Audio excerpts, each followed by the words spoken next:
Supongamos que yo unto a un palo de fierro con tabaco para pipa. Con este palo, ¡pa!, le pego en la cabeza a un conejo que muere en el acto.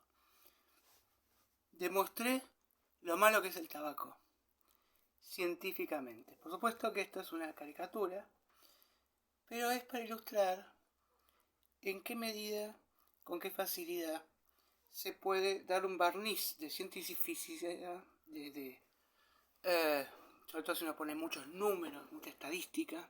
Ustedes saben que Mark Twain decía, hay dos maneras de mentira, la mentira y la estadística, ¿no? Vamos a ocuparnos hoy un poquito de una introducción a un tema que se llama la medicina basada en la evidencia. Un nombre que de por sí un freudiano diría, bueno, una formación reactiva. Dime de qué te van a gloria si te diré de lo que careces. Ya de por sí en cualquier investigación que uno haga, ya en Wikipedia uno dice, ¿qué es la medicina basada en la evidencia? Y dice, bueno, fue mal traducido, evidence es un falso amigo, en castellano no suena lo suficientemente científico como en inglés. Y esto, bueno, ha sido a partir de los años 90 desarrollado por en Canadá más que nada. Tiene mucho que ver también con todas las políticas que vinculamos a la perfección de Canadá. Ustedes habrán visto el documental de Michael Moore comparando el sistema médico norteamericano con el canadiense. Quizás incluso fueron a ser voluntarios al hospital militar para hacer la vacuna canadiense hecha enteramente con vegetales contra el coronavirus, pero sin dañar a ningún animal. Entonces hay una gran simpatía hacia todo lo canadiense, excepto en el ámbito del humor, por supuesto, pero bueno, tenemos a Leonard Cohen, tenemos a Pamela Anderson, tenemos a Tiembla Michael Fox, todos esos chistes. Pero, ¿en qué se basa realmente? Es algo que tendríamos que empezar a ir desenmascarando hoy de manera muy sucinta en relación a su falta de verdadero basamento científico, por lo menos en relación al prestigio del que goza en la actualidad. No vamos a decir que son chapuceros, que son deliberadamente mentirosos, pero el camino del infierno está en pedir buenas intenciones. Y quizás lo primero que haya que decir es que la medicina en realidad sí necesita una especie de cierta dosis de chamanismo, dado que, si bien es universal, y por supuesto los médicos pueden ir a todo el mundo, porque el cuerpo de un japonés supuestamente es igual al de, aunque no lo es, no tiene encima lactasa, se emborrachan enseguida. Hay varias diferencias, incluso lo que desarrollaron ahora a partir de motivos políticos, gracias a la militancia feminista, es descubrir cuán diferentes son los organismos y cómo cada organismo puede llegar a procesar un tomate de una manera muy distinta, y la especificidad de cada paciente en cada momento de su vida. Contra esto va la medicina basada en la evidencia. ¿Y por qué entonces goza de tal prestigio? Porque nació como una causa muy noble, lo sigue siendo. Estamos cuestionando su metodología. Nació en contra, por ejemplo, de la talidomina, el famoso medicamento que causó horrores. Nacían bebés sin piernas, sin brazos, y había sido un medicamento avalado por los organismos principales, que entonces demostraron no tener ninguna fehaciente competencia como para asegurarnos que están probando, bueno, si no cura, al menos que no dañe, ¿no? Esto abre también en juego montones de las actuales teorías conspirativas tan posibles gracias a la fake news y gracias a la idea un poco paranoica de yo soy terraplanista porque no me creo lo que la conspiración internacional me quiere meter en la cabeza y todas esas cosas. Entonces siempre se disfraza, parece el colmo de la astucia, algo que es el colmo de no precisamente la astucia, hay aquí una fuerte ruptura con la tradición médica y con creer precisamente en basarse en la tradición. No es inventar la pólvora, no creo que por eso ganen el Nobel, aunque se acerquen en eso a Alfred Nobel. Es una serie de cosas que suenan tan bien en virtud de, por ejemplo, como el pragmatismo de William James, que si vamos a simplificar esta cosa tan metafísica del concepto de verdad, la verdad es lo útil. Bueno, no hay concepto de verdad menos útil que decir eso, porque, por ejemplo, supongamos el bambú quemado o el tungsteno no eran útiles hasta que Edison los puso en una lamparita y resultaron ser el único elemento que resultaba útil. Entonces, la medicina basada en evidencia se basa mucho en la pragmática, en los resultados, en estadística, y tiene dos grandes pilares. Uno es un poquito esta cosa probabilística, pero además preventiva, porque ahora más que ir atrás de los hechos se previenen las enfermedades. Y por otra parte, algo que seduce muchísimo, no a las grandes industrias farmacológicas, a los mercados cautivos, no a las grandes industrias médicas, pero sí a los gobiernos y sí también en parte a las formas de transar con una nueva forma de manipular la información, también a las prepagas y todo. Entonces, una de las cosas que seduce es que se basan en sobre la evidencia que tenemos y ningún bla bla bla, optar por lo más barato para poder contar con financiamiento para otros nuevos avances científicos, qué sé yo. Entonces, en ese sentido, si bien aparece como que van a desmontar negociados y lobbies innecesarios, también es una nueva forma de, digamos, sumarse a, bueno, llegó un nuevo actor a los negociados y ahora vamos a negociar el nombre de esto. La medicina muy tardíamente se volvió científica, lo que se dice, y todavía no, porque también tenemos varios aspectos. Uno de los aspectos metodológicamente más cuestionables de la medicina basada en la evidencia es que es una idea un poquito economicista, matematicista, que deja por fuera todo el aspecto de la dimensión humana que acaece con la subjetividad y con el lenguaje. Es decir, que en ese sentido son presocráticos, o sea, se basan en la filosofía clásica, ni en la moderna ni en la posmoderna, creen. Son realistas ingenuos, digamos. Después hay un aspecto a criticar, que es el aspecto de que frente a la singularidad de cada paciente ellos le plantan como una estadística muy general, y ese es el aspecto fundamental por el cual querían que yo explique un poquito lo que es el falsacionismo de Karl Popper y lo confronte a la metodología de la ciencia basada en la evidencia. La ciencia basada en la evidencia ya es un nombre, la medicina basada en la evidencia es un nombre que suena como en la hermosa serie de cuentos para niños, una serie de eventos problemáticos, de catástrofes, simpaticísimos, cuentos de terror para niños hermosos, Lemony Snicket, y entonces en un momento se enfrentan a hay un experto en serpientes que está con la serpiente terriblemente mortal. Y esa ingenuidad descriptiva me parece muy parecida a la medicina basada en la evidencia. De hecho, el fundador dice que tenían otros nombres al principio y después, bueno, that was a catchy name, fue un nombre pegadizo, ganchero, rumboso. Evidencias encontramos en los más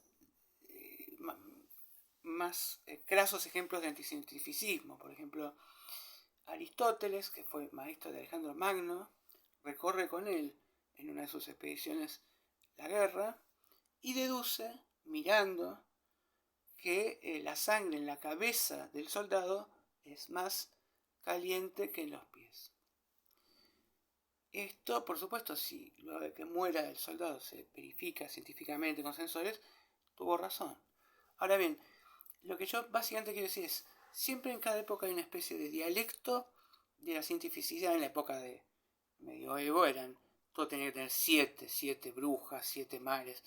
Y ahora, bueno, millones de glóbulos, qué sé yo, pero hay algunos aspectos que no son más que esa cháchara indispensable, ayorneable en cada época, que da este aspecto también de autosugestión indispensable.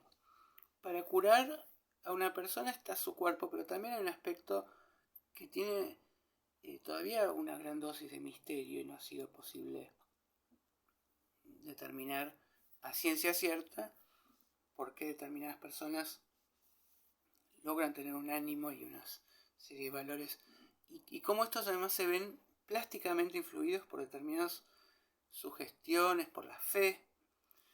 Bueno, está ese famoso... Hay un tipo que ahora está preso, pero que venía haciendo como predicciones de que no ibas a tener cáncer. Y claro, la mitad le daba bien y la que no le daba bola. Y era, bueno, hay una serie de trucos matemáticos fáciles para hacerlo, hay muchísimos trucos. Hay una obra de teatro muy buena de Bernard Shaw que se llama El dilema del paciente. Chesterton, con su sensatez, la tira abajo y dice, bueno, acá tenemos al Bernard Shaw político que hace un gran dilema cuando ningún médico tiene el menor dilema, porque el juramento hipocrático tiene que salvar a su enemigo, no hay dilema. Pero en esa obra presenta un prólogo maravilloso que empieza diciendo, nosotros no hacemos que el juez cobre a comisión por aquellos a los que condena, porque si no, ninguno se salva. Sin embargo, dejamos que el cirujano decida si nos tiene que operar o no. Entonces, el tipo se ve en el terrible dilema de decir, a esta persona le viene mejor conservar sus 2 piernas que a mí tener un country. Entonces, hay allí una serie de interesantísimos observaciones respecto de lo humanos que son los médicos. Yo conozco muchísimas equivocaciones espantosas. Bueno, conozco un dentista que tuvo que, a un militar en la época de los milicos, sacar una muela y le sacó una equivocada, pero convenció de que las 2 tenían que irse. Bueno, pero quiero decir, los errores se dan igual en cualquier ámbito humano. Y quizás, bueno, un diseñador de interiores no paga una consecuencia tan funesta. Los médicos tienen, por el miedo que tenemos a perder nuestra salud, por la reverencial y religiosa respetuosidad que nos inspiran, una especie de aureola de cierta infalibilidad que se basa también mucho en esa jerga cientificista que siempre es necesaria. Es decir, los mayores errores en la historia de la medicina siempre fueron dados como con una nomenclatura muy científica. Hasta hace muy poco tiempo, la homosexualidad era una enfermedad. Científicamente era una enfermedad. Por ese motivo es que la militancia gay no puede decir que sea biológico ser gay, porque eso ya es medicalizarlo, ya es repetir las persecuciones. Ahora, si fuera biológico, tampoco lo pueden decir. Yo le pregunto a mis amigos gays, ¿pero vos elegís? No. Yo desde chico sabía. Y si fuera elegible, ¿qué haces vos aguantándote a las mujeres? Martín, me dicen. Obviamente no se elige. Entonces, la cuestión estrictamente de qué es científica, bueno, ha servido, por ejemplo, el nazismo se valió mucho de Cesare Lombroso y de todas las teorías racistas avaladas por la ciencia. Porque la ciencia entonces ya, con todo el aura, la ciencia es lo único que ahora tiene el prestigio que no tiene ya la religión. Antes la religión decía, él es el rey, porque nació rey. Entonces de pronto la ciencia te decían, él es el rey porque nació rey por motivos genéticos de Mendel. Y era la misma mierda, pero ya no creemos en la religión y sin la ciencia. Bueno, ¿y qué es la ciencia y qué es la religión? ¿Cuál es el criterio de determinación? ¿Qué hace que una cosa sea científica y que otra no? Sobre esto se ocupó muy bien Karl Popper. Karl Popper, que fue un judío que tuvo que emigrar, que emigró a Australia, que después terminó enseñando en la London School of Economics, que es conservadora, pero él era liberal. Él escribió este libro, La sociedad abierta y sus enemigos, donde dice que Platón y Hegel son tiránicos. O sea, es un tipo que no se puede decir que sea de derecha recalcitrante. Hay una famosa disputa con Adorno y con la escuela de Frankfurt, pero la verdad que es una disputa unilateral en el sentido de que a Popper no le interesó tres pepinos entender bien qué está diciendo Adorno. Es como la famosa el libro que escribió Henri Bergson contra Einstein sobre la relatividad. Y no podemos negar de que a Henri Bergson la relatividad le interesó muchísimo. Ahora, dudamos seriamente si a Einstein le interesó en absoluto Henri Bergson, y no podemos decir que Popper tuvo esa apertura fascinada, que le interesan las cosas hacia lo que estaba tratando de decirle Adorno. La verdad es que hay dos cosas buenas que tienen tanto Popper, o sea, una cosa buena que tiene tanto Popper como la escuela terriblemente científica de la demostración con datos fehacientes, nunca chamullo, que es que buscan ser muy simples, muy claros en su exposición, no buscan oscurecer las aguas para que parezcan profundas. Y Karl Popper es un autor que a mí me sorprendió cuando iba al Instituto Goethe, sacaba la biblioteca, que ya a los niños se les explicara Karl Popper. Después entendí, no es que ya a los niños se explica Karl Popper y también Einstein. Popper ha hecho un enorme esfuerzo para ser bien sencillo, bien claro, y exponerse, abrir el pecho a ser refutado. Porque ¿cuál es el giro copernicano, la gran revolución, podríamos decir, si bien la palabra revolución es mala palabra para Popper, que vio morir a 8 de sus amigos cuando él marchaba a favor de que saquen de la cárcel a unos manifestantes comunistas? Él fue brevemente comunista y ahí dijo: no puedo mandar a morir a alguien en nombre de una teoría que no sé si es realmente la correcta si no la examinamos lo suficiente. Entonces arma su propia revolución, que es: todo tiene que ser absolutamente verificado, y para saber si algo está hasta ahora verificado, lo que tenemos que hacer es darle con un caño, buscar que sea refutado. Entonces no tenemos que buscar científicos que a partir de una estadística, bueno, el 89% de los cisnes son blancos. No podemos ver todos los cisnes que hay en esta región, pero digamos que todos los cisnes son blancos. No, tenemos que buscar al que busca el cisne negro, que tampoco, por eso vamos a decir después, todos los cisnes son negros. Una teoría, entonces, uno de los primeros grandes cambios que instaura Karl Popper, uno decía: los científicos, la certeza. Y no, a partir de ahora, certeza es el perro da 3 vueltas antes de dormir. Certeza es, si tomas sandía con vino te morís. Certeza es Dios creó el mundo en 7 días. Todo lo que es saber popular y que no tiene la oportunidad de ser sometido a un experimento crucial que derribe todo su edificio conceptual y que lo refute, o que obligue a refinar la teoría para adaptarla a esta excepción.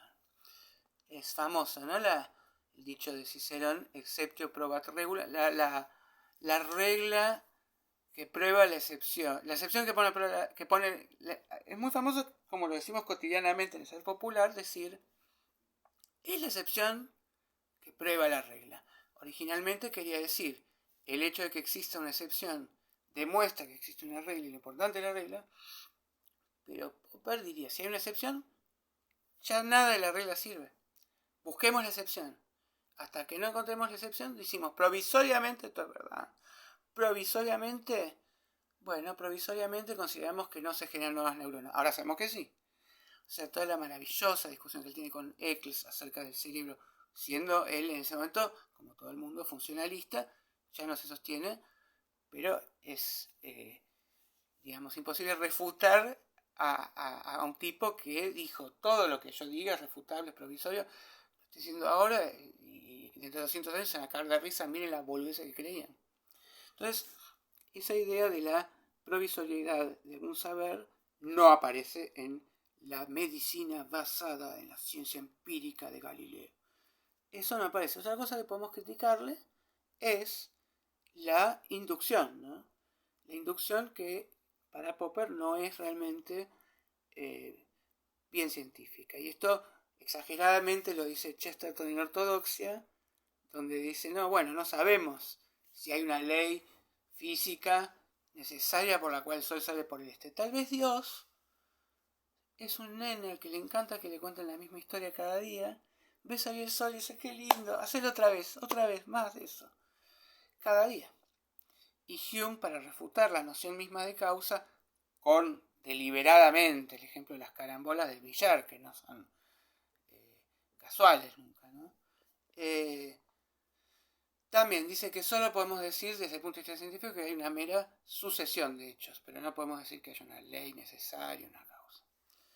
Bueno, tanto la probabilística como la estadística, todo esto no es el método hipotético deductivo, sino que realmente es la inferencia, la inducción, que para Popper sería mala palabra, porque no contempla la totalidad de los casos como para dar una certeza que les pretende dar.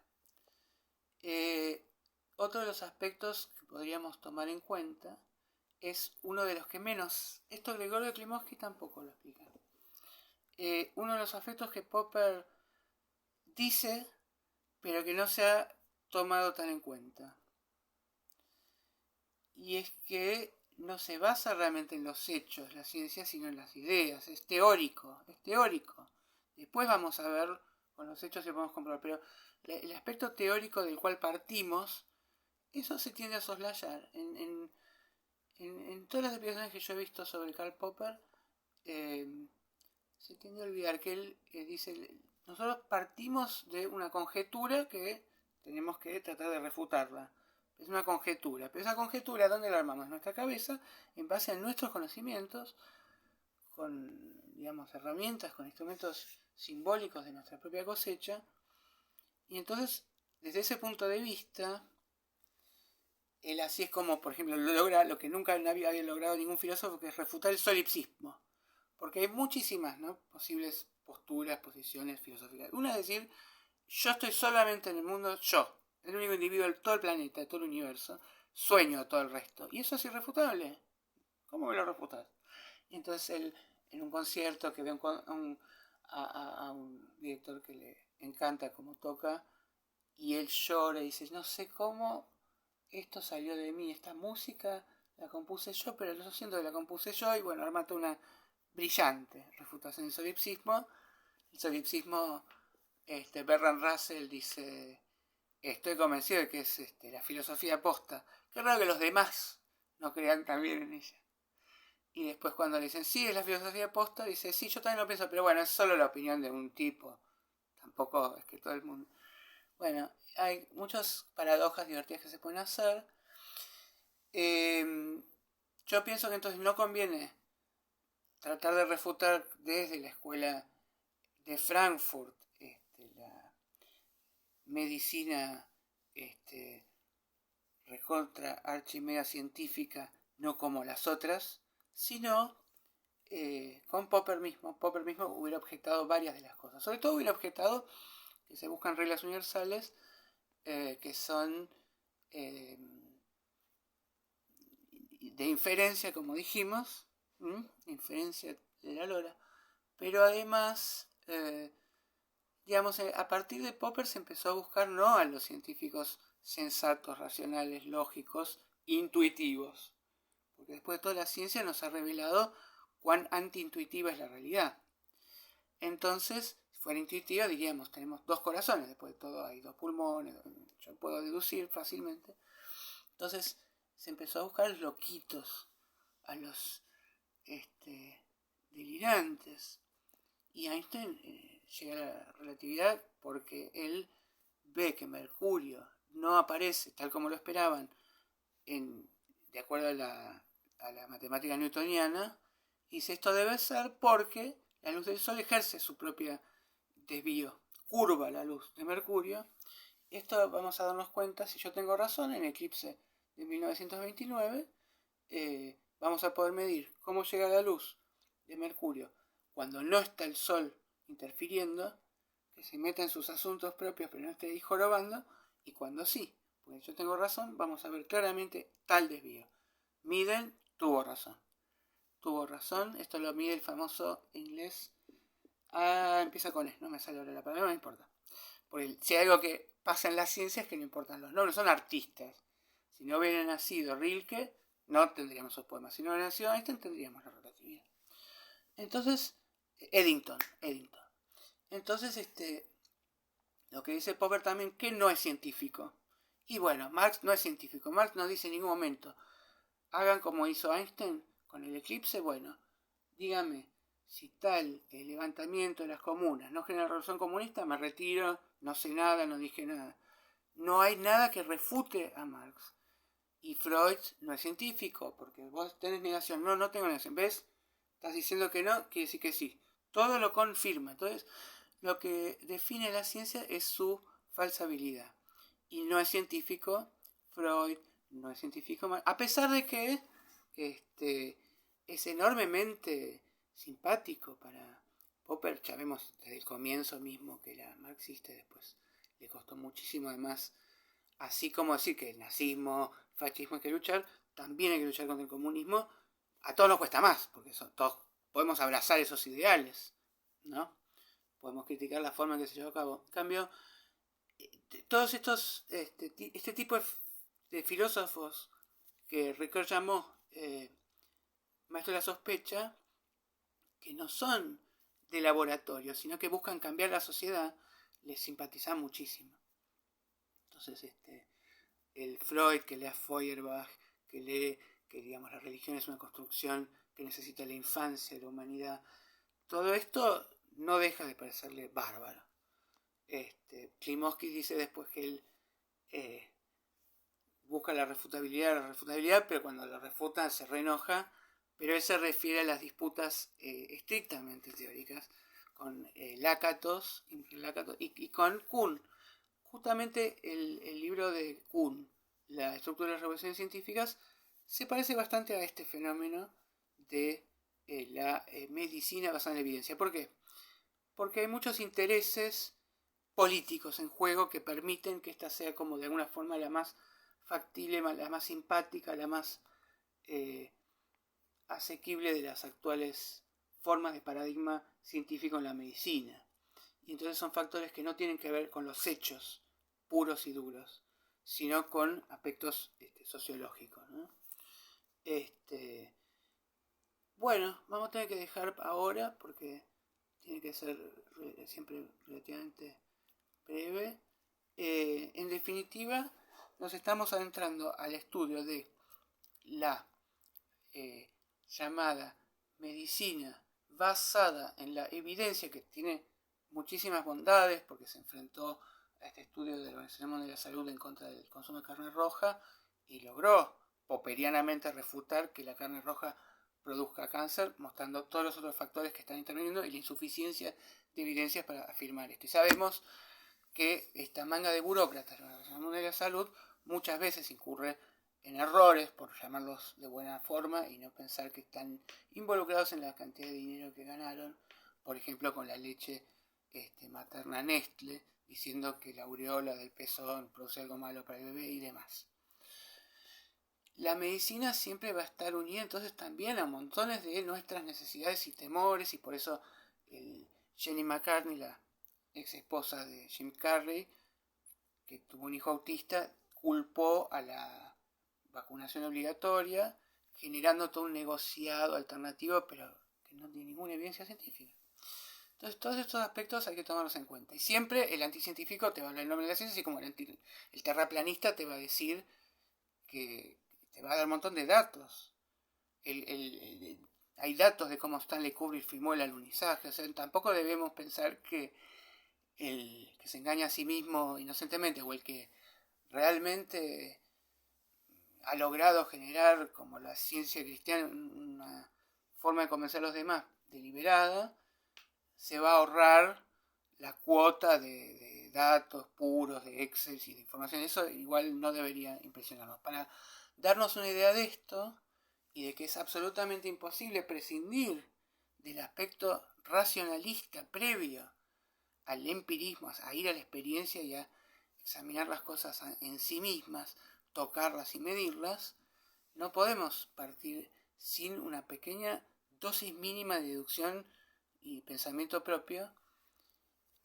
Recordemos como Galileo Galilei, el primer ojo humano que vio a Saturno, anota en su diario: Saturno está secundado por sendas lunas. ¿Por qué no dijo anillo? No dijo tiene un anillo, porque no lo puede ver, porque no lo puede concebir, porque hasta ese momento lo único que tenían los planetas eran lunas. Bueno, hasta la próxima.